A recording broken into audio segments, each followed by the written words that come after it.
وزارت کارهای داخلی تاجیکستان خبر داد که روزهای 17 آگوست سال 2024 در دو صدمه در شمال و جنوب جمهوری 4 نفر به هلاکت رسیده، بیش از 10 تن دیگر مجروح شدند. از جمله 17 آگوست سال 2024 تخمینا ساعت 16:40 راننده ماشین تمغه اوپل زفیر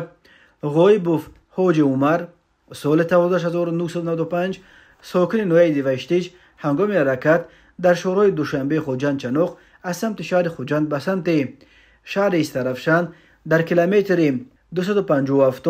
به ماشین تمغه مرسدس پرینتر تحت اداره بایمرودوف خورشید سال تولدش 1985 ساکن شهر پنجکند که از سمت شهر استرفشان به سمت شهر خوجند حرکت میکرد برخورده است. در نتیجه مسافران اوپل سعدالله ذکرالله سال تولدش 1971 اسماعیلوف مطلوبه سال تولدش 1971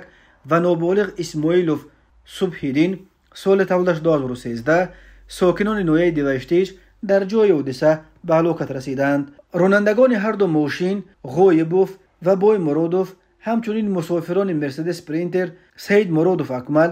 سال تولدش 1982 و مویدینوف شعوبیدین سال تولدش 1992 ساکنان شهر پنجکند با جراحت‌های جسمانی در بیمارخانه بستری کرده شدند.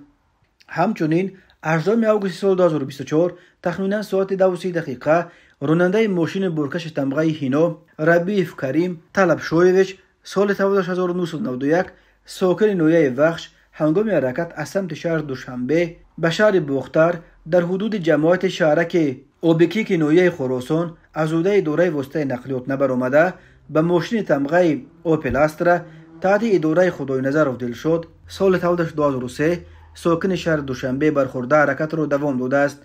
و باز به ماشین برقی تمغه نتو تحت اداره خالزاده اسلامیدین عبدالحمید سال تولدش 1989 ساکن نوی کوشانیان برخورده است. در نتیجه ماشین نتو به ستون نقطه فروش سوزشواری اوریانو برخورده است. ماشین برکش تمغه هینو بنابر صورت بلند داشتنش باز به ماشین تمغه اوپل استرا تحت اداره اسلامزاده محمود کنجا سال تولدش 1963 ساکن نوی خراسان برخورده است. سپس به ماشین تمغه خوندای اونتو تحت اداره بابو سفر میرزا محمد سال تولدش 1999 ساکن نوی جامی ماشین تمغه مرسدس بنز تحت اداره سفروف سنت الله سال تولدش 1994 ساکن نوی خراسان و اوپل استرا تحت اداره شریفوف محمد سعید سال تولدش 1988 که ماشین هایشان در کنار راه قرار داشتن برخورده است. در نتیجه مسافر ماشین برقی تمغه نیتو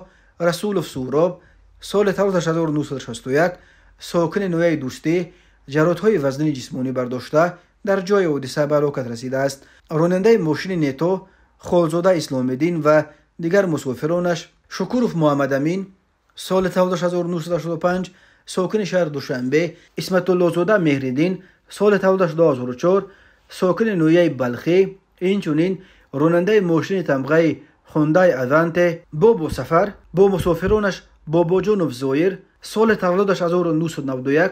ساکن نویه یووان و بابا جانزاده زفر سال تولدش 1995 ساکن نویه جامی با جراحت‌های گوناگون جسمانی در بیمارخانه مرکزی نویه خراسان بستری گردیدند. وزارت کارهای داخلی گفت اوید بین حادثه و تحقیقات ادامه دارد.